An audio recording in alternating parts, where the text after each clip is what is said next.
कोणत्या विधानांनी काय पडसाद उमटलेत पाहूया विशेष सदर बाईट कट टू कट।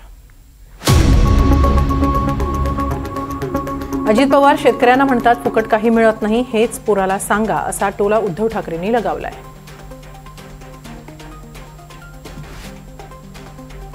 पण आता अजित पवार जे म्हणतात की सगळंच तुम्हाला फुकट पाहिजे का, हे जरा पोराला सांगितलं असतं बरं झालं असतं।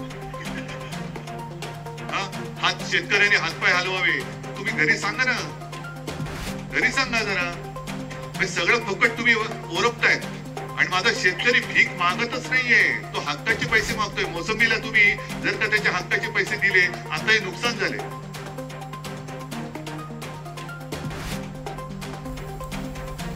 जमीन प्रकरणी चौकशी करून सत्य समाजासमोर ठेवावं अशी प्रतिक्रिया शरद पवारांनी दिली आहे। शिवाय पार्थ पवारांना पाठीशी घालणारं सुप्रिया सुळेंचं वक्तव्य हे त्यांचं वैयक्तिक असल्याचंही ते म्हणाले।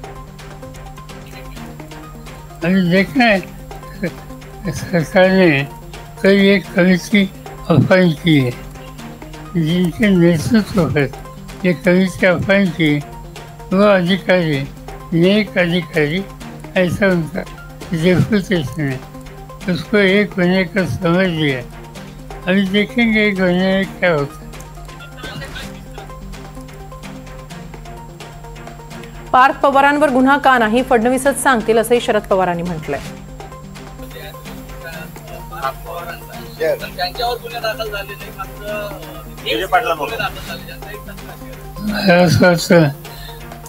महाराष्ट्राचे गृहमंत्री याचं उत्तर देऊ शकते आणि नाही देऊ शकते।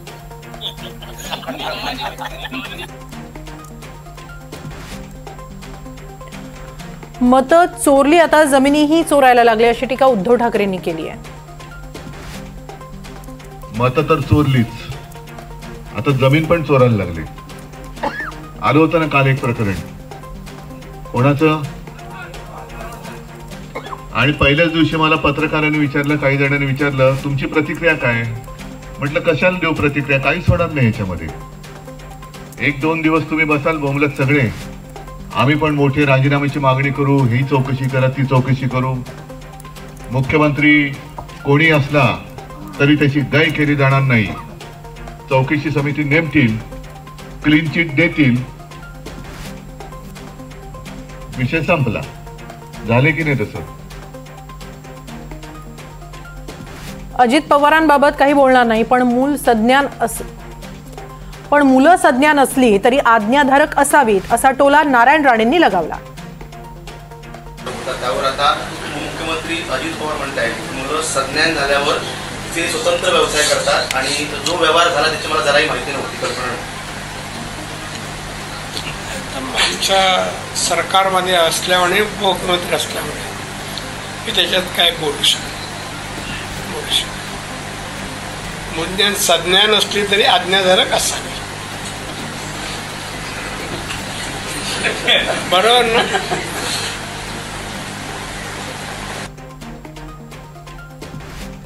रुपाली ठोंबरे आणि चाकणकरांमधला वाद चिघळलाय, 2 दिवसात पुराव्याचं उत्तर देणार अशी प्रतिक्रिया रुपाली चाकणकरांनी दिली आहे। ज्या पद्धतीने आरोप केले जातात त्या सगळ्या आरोपांचे उत्तर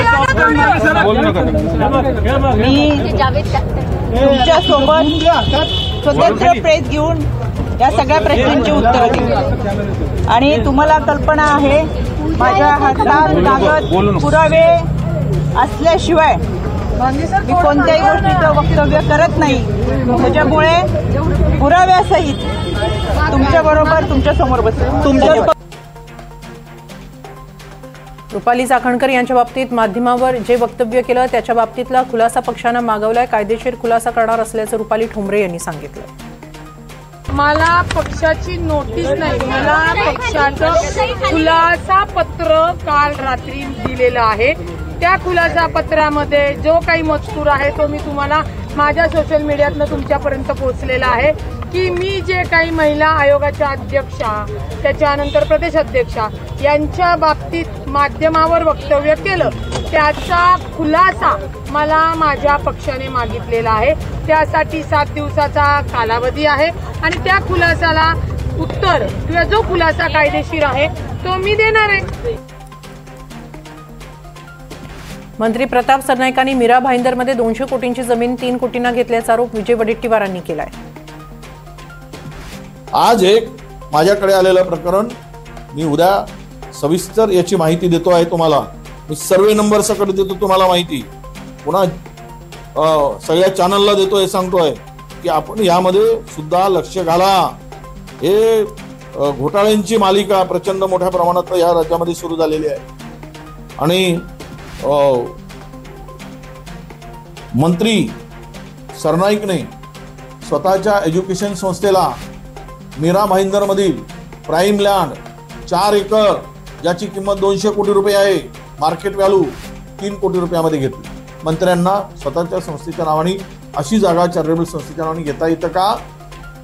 आणि हे जर होऊ शकतं तर महाराष्ट्र लुटून खा, आम्ही डोळे बंद करून बसतो. मी स्वतः अशी कोणतीही जमीन लाटलेली नाही असं स्पष्टीकरण प्रताप सरनाईकांनी दिलंय.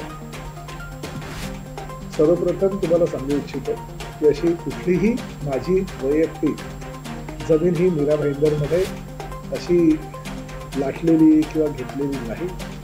परंतु शेवटी राज्याचा एक मंत्री आहे, जबाबदार मंत्री म्हणून जर विरोधी पक्षातल्या कुठल्या नेत्यानं आरोप केले किंवा कुणीही आरोप केले तर त्या आरोपाला उत्तर देणं मी माझं कर्तव्य समजतो. मी माझे नेते एकनाथ शिंदे साहेबांशी सुद्धा ह्या विषयावर बोललो आणि त्यांनाही सांगितलं की अशा प्रकारे आरोप होता. शेवटी पक्षाचे प्रमुख म्हणून त्यांना जी काही वस्तुस्थिती आहे सांगणं मी माझं कर्तव्य समजतो. त्यांनी मला सांगितलं की जी वस्तुस्थिती आहे ती लोकांसमोर येणं गरजेचं आहे. कारण आरोप तर मंत्री म्हणून होतच राहतात, परंतु पुराव्यानिशी जर काय आरोप केले तर त्यावर चौकशी सुद्धा होते आणि चौकशीनंतर त्यामध्ये काय निर्णय आहे ते माननीय मुख्यमंत्री आणि दोन्ही उपमुख्यमंत्री घेत असतात पक्षाचे प्रमुख.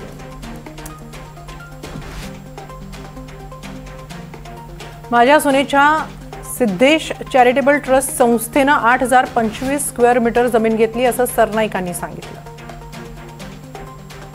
माझी सून आहे, मोठी सून, त्या सुनेची एज्युकेशन इन्स्टिट्यूशन आहे जी शेकडो विद्यार्थी त्या शाळेमध्ये शिक्षण घेतात आणि काही वर्षापूर्वी जिल्हाधिकाऱ्यांनी जे शैक्षणिक आरक्षित भूखंड असतात शासनाचे त्यावर अतिक्रमण होणे आणि चांगल्या चांगल्या एज्युकेशन इन्स्टिट्यूशन शहरात यायला हव्या यासाठी काही निविदा प्रक्रिया राबवली आणि त्या निविदा प्रक्रियेमध्ये बऱ्याच लोकांनी भाग घेतला. त्यामध्ये माझ्या सुनेची एक संस्था होती आणि त्या संस्थेने त्यामध्ये भाग घेतला आणि भाग घेतल्यानंतर मीरा भाईंदर क्षेत्रातील एज्युकेशन पर्पजसाठी आरक्षित जो भूखंड आहे त्यापैकी 8025 चौरस मीटर, खरं तर विजय वडेट्टीवारांनी सांगितलं होतं 4 एकर कुठली तरी जमीन आहे.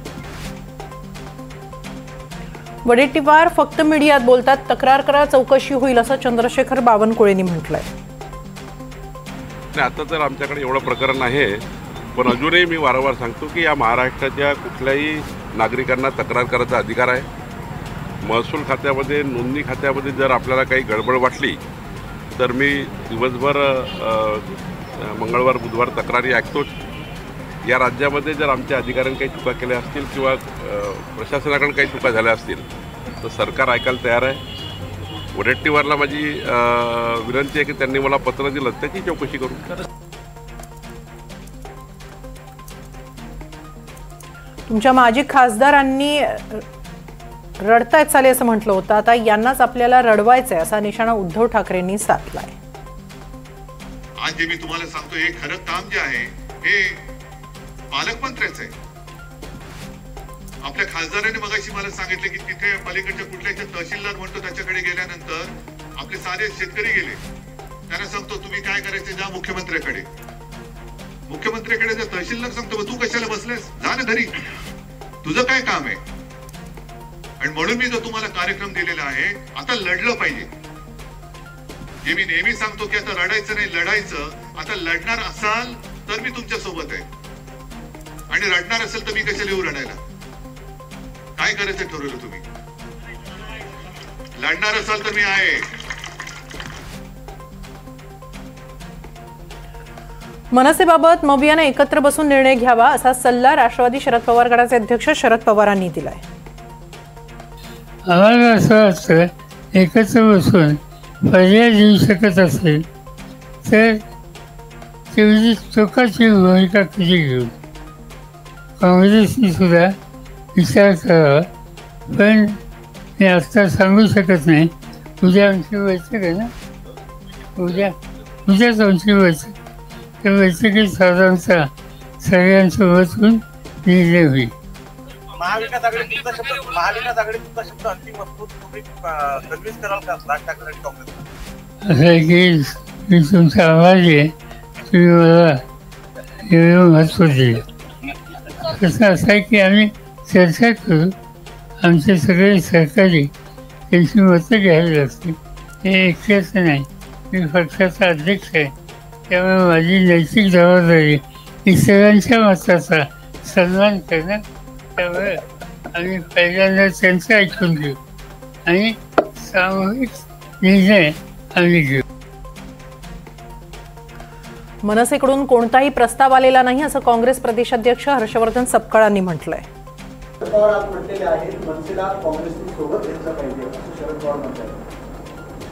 त्यांचा तशा प्रकारचा मनसेचा अजून कुठलाही प्रस्ताव अद्यापर्यंत आलेला नाही. आम्ही प्रस्ताव दिला नाही काँग्रेसला सोबत येणार, त्यावर प्रस्ताव हा नाही, त्यामुळे त्याच्यावर.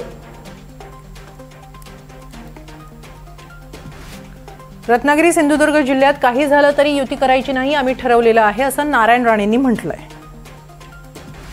निवडणुकीमध्ये या निवडणुका जिल्ह्यातही आहेत, तर या जिल्ह्यामध्ये काही झालं तरी सिंधुदुर्ग रत्नागिरीमध्ये आम्ही युती करायचं जवळपास ठरलेलं आहे. उद्या मीटिंग होतील, पदाधिकारी येतील, मीटिंग घेतील आणि अंतिम निर्णय घेतील. पण मला वाटतं ही युती व्हावी आणि दोन्ही जिल्ह्यामध्ये भाजपचा अध्यक्ष बसावा. 80% जास्त जागा या युतीने घ्याव्यात आणि घेतील युती झाली तर, असा माझा विश्वास वाटतो. शिंदे आणि ठाकरे गट एकत्र आले तर रत्नागिरी आणि सिंधुदुर्ग जिल्ह्यात आम्ही संबंध तोडू असा इशारा नारायण राणेंनी दिलाय. तसं जर करेल तर आम्ही एकनाथ शिंदे शिवसेनेची या 2 जिल्ह्यात तरी संबंध तोडू. आणि राजन तेली कुठलाही नेता, कुठलाही पदाधिकारी नाही आहे आणि मी मानत नाही. 2 माणसांना मी BJPशी संबंध मानत नाही. एक तो परब, पहिलं नाव मला विशाल आणि दुसरं राजन. हे कुठल्याही प्रकारे कुठलंही म्हणणं यांचं मी ग्राह्य धरणार नाही आणि यांना विरोधच करेन. सगळ्यांनी टाकून दिलेलं काय एकनाथ शिंदे का जमा करतोय माहित नाही, मी भेटला काही सांगेन.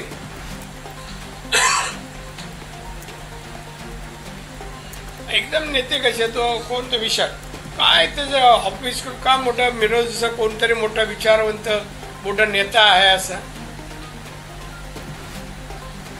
त्यांनी कमी नाही ना टीका केली आहे BJPवर. तो जरा भेटू दे, मग तुम्हाला कळेल.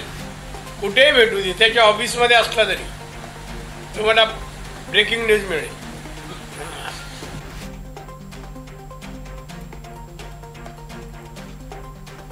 प्रत्येक जिल्ह्यात युती व्हावी ही शिंदेंची भूमिका आहे असं उदय सामंत यांनी म्हटलंय. राजकारण करत असताना सिंधुदुर्गामध्ये राणेसाहेबांचा सल्ला घेणं, त्यांचं मार्गदर्शन घेणं हे क्रमप्राप्त आहे. जरी आम्ही शिवसेनेमध्ये असलो तरी ते आमचे खासदार आहेत, महायुतीचे खासदार आहेत. त्याच्यामुळं राणेसाहेबांबरोबर सविस्तर चर्चा झालेली आहे. कशा पद्धतीनं पुढे जायचं, काय जायचं या संदर्भातले निर्णय नंतर होतील. पण महायुतीच्या बाबतीमध्ये जसं आम्ही पूर्वीपासून सांगतोय आणि विशेषतः एकनाथ शिंदे साहेबांची स्वतःची भूमिका अशी आहे की महाराष्ट्रामध्ये प्रत्येक जिल्ह्यामध्ये युती होऊन जर आपण पुढे गेलो तर भविष्यात ज्या निवडणुका येतात त्याच्यामध्ये सगळे कार्यकर्ते सक्रियपणानं काम करतील.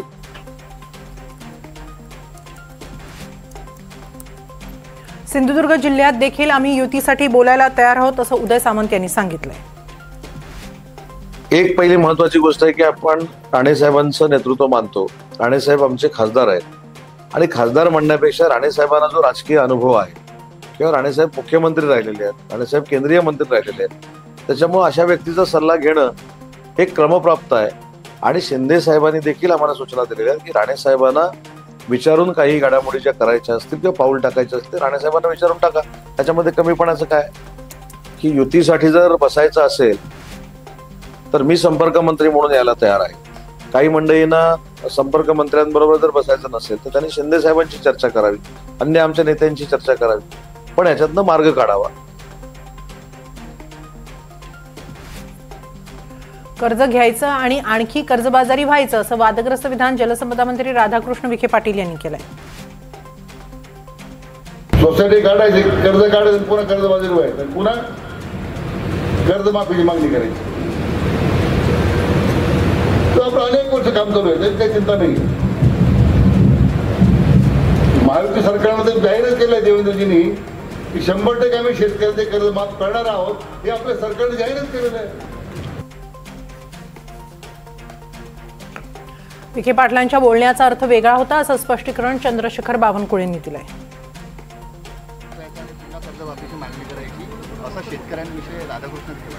विखे पाटलांचा बोलण्याचा वेगळाच त्या ठिकाणी म्हणणं होतं. त्यांनी सांगितलं की आमचं सरकार कर्जमाफी करणार आहे, पण त्यांनी एक महाराष्ट्रात सध्या जे काही कर्जमाफीबद्दल किंवा 3 कर्जमाफी आपण केल्या त्यावरही शेतकऱ्यावर कर्ज होत आहे. 2 गोष्टी बघितल्या पाहिजे की शेतकऱ्यावर यानंतर कर्ज होणार नाही याची काळजी घेतली पाहिजे. त्याकरता काय शासनाने करायचं. पुणे समजा कर्जमाफी झाली, आता यावेळी जर कर्जमाफी आपण केली सरकारने ते करणार आहे, पण त्यानंतर मात्र कर्जबाजारी होऊ नये याकरता राधाकृष्ण विखे पाटलांचं स्टेटमेंट होतं की पुन्हा कर्जमाफी झाली, पुन्हा कर्ज घेतलं, पुन्हा कर्ज घेतलं, पुन्हा कर्ज घेतलं. त्यापेक्षा सर्वांच्याच मनात हे सरकार यावर आलं आहे की अनंतर शेतकरी कर्जबाजारी होऊ नये याकरता उपाययोजना करायच्या आहेत, त्या करणार आहोत. आणि यावेळी मात्र जी समिती आम्हाला रिपोर्ट देणार आहे, धनदांडग्या किंवा ज्याचे इन्कम टॅक्स पेअर शेतकरी आहेत त्यांना सोडून ज्या शेतकऱ्याला खरी गरज कर्जाची आहे, कर्जमाफीची आहे, त्यांच्या बाजूने सरकार उभं राहणार आहे. शेतकरी कर्ज घेण्यासाठी आणि बुडवण्यासाठी नसतो, नैसर्गिक आपत्तीमुळे कर्ज घेतलं जातं असं शिरसाटांनी म्हटलंय. कर्ज घेणं किंवा कर्ज डुबवण्यासाठी नसतो, तो परिस्थितीनुसार कर्जाची मागणी करत असतो. कोणत्याही शेतकऱ्याला स्वतःच्या डोक्यावर कर्ज घेणं हे पसंत नाहीये, परंतु नैसर्गिक जी काही आपत्ती असते त्या आपत्तीच्या अनुसरून त्यांना ह्या सगळं कर्जाच्या उठाठेवी कराव्या लागतात. कोण असा माणूस आहे जो स्वतःच्या डोक्यावर कर्ज घेऊन निश्चित होते. मग त्यावेळेला त्याच्या घरात असलेले संकट त्याच्यातून निपटारा करण्यासाठी असे कर्ज घेतले जातात. आणि जेव्हा कर्जाचा डोंगर होतो त्या टायमाला त्याची ती मागणी येते. काही वेळेला काही चुकीचे काही लोक करत असतील तर तो भाग वेगळा, परंतु बहुतेक शेतकरी हा निसर्गाच्या सान्निध्यात जेव्हा पीक पाणी नष्ट होतं किंवा बाढ येते किंवा आणखी काय होत असेल त्या वेळेला स्वतः कर्जमाफीची घोषणा करत असतो.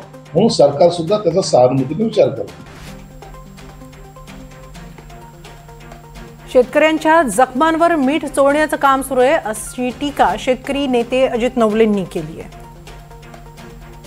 शेतकऱ्यांना मदत करण्याऐवजी पीक विमा कंपन्यांचे नफे फुगवायचे हे जे सरकारचं धोरण आहे त्याच्यामुळे शेतकऱ्यांची लूट होते आहे म्हणून शेतकरी कर्जमाफी मागतोय. ती लूट वापसीची मागणी म्हणून ते मागतोय. ही बाब जरा राधाकृष्ण विखे पाटील यांनी समजून घेण्याची आवश्यकता आहे. केवळ त्यांनीच नव्हे, त्यांचे मंत्रिमंडळातील अनेक सहकारी अशाच प्रकारची शेतकऱ्यांच्या जखमांवर मीठ चोळणारी वक्तव्य करत आहेत. निवडणुकीच्या अगोदर यांनीच आश्वासनं द्यायची, कर्जमाफी करू सांगायचं, आमची मतं घ्यायची आणि जेव्हा शेतकरी संघटना एकत्र येऊन दिलेलं आश्वासन पाळा असं म्हणतायत त्यावेळी शेतकऱ्यांनाच प्रतारित करणारी आणि अपमानित करणारी वक्तव्य करायची. असंच जर चालू राहिलं तर याचा प्रतिकार करावा लागेल. किसान सभेच्या वतीने राधाकृष्ण विखे पाटील यांच्या वक्तव्याचा मी जाहीर निषेध करत आहे. राजकारणातील अल्पसंतुष्ट लोक आणि भटकत्या आत्म्यांचा बंदोबस्त हा करावाच लागतो. यासाठी जरा लिंबूचा प्रयोग तुम्ही करा असा सल्ला राधाकृष्ण विखे पाटील यांनी दिला. एकाच विद्यापीठाच्या 2 डिग्री घेऊ शकतात. आता हे सगळे जे बदल आहे त्या श्रीराम शिक्षण संस्थेच्या माध्यमातून बाबू तुम्हाला केले पाहिजे. राजकारण ठीक आहे, राजकारण होत राहील. राजकारणामध्ये सगळे आपल्याला जे काही अल्पसंतुष्ट लोक आहेत जी भटकती आत्मा आहे सगळ्यांची त्यांचा बंदोबस्त करावा लागेल. त्याला लिंबू बिंबू असं काही करा, ते लिंबूचे पुढे करा तुम्ही. परंतु उद्याचं भविष्य आमच्या ह्या तरुणांसाठी आहे.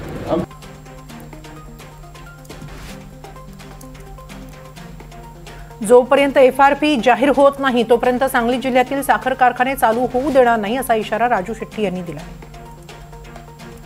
ज्या साखर कारखान्यांची FRP 3400 पेक्षा जास्त आहे त्यांनी FRP अधिक 100 रुपये द्यावेत, असा एक मसुदा पुढे आलेला आहे.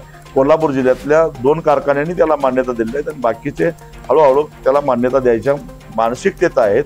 हाच फॉर्म्युला सांगली जिल्ह्यामध्ये सुद्धा अवलंबावा अशा प्रकारची एक सूचना आम्ही आजच्या बैठकीमध्ये केली, असा आम्ही प्रस्ताव दिला.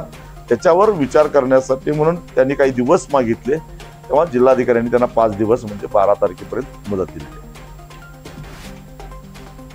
20 नगरसेवक आणि नगराध्यक्ष पदासाठी शिवसेना स्वबळावर लढणार. माजी मंत्री तानाजी सावंत यांचा मतदारसंघात एकला चलोरेचा नारा. समोरच्यांना माझं ओपन चॅलेंज आहे. सुरुवात आम्ही नाही केली, सुरुवात त्यांनी केली आहे हे तरी मान्य आहे. सुरुवात आम्ही केली का? झाकीरबाई काय बोलले का मी कुणाला बरोबर घेणार नाही? झाकीरबाई बोलले का मी कुणाशी युती करणार नाही? जिल्हा प्रमुख म्हणून अण्णा बोलले का कधी आम्ही कुणाबरोबर जाणार नाही, एकला चलो रे आमचा नारा आहे, आम्ही बोललोच नाही. आणि मी म्हणून मी कधी त्याच्यावरती वाक्य केली नाही. आज त्यांच्याकडे त्यावेळेस ह्या पद्धतीचे वाक्य द्यायला लागली, त्यावेळेस आम्हाला आमचा निर्णय घेणं क्रम प्राप्त आहे आणि तो आम्ही आज घेतलेला आहे. एकला चलो रे, शिवसेना जिंदाबाद, धनुष्यबाण आणि 20+1 आणि समोरच्याचं डिपॉझिट जप हा चॅलेंज ह्या परांडासाठी असेल. आणि म्हणून हे परांडावासियातील प्रत्येक नागरिक त्या माझ्या घोषवाक्याला साथ देतील आणि भरभरून मतदान देतील. कारण 2.5 वर्षात जर आपण एवढं करू शकतो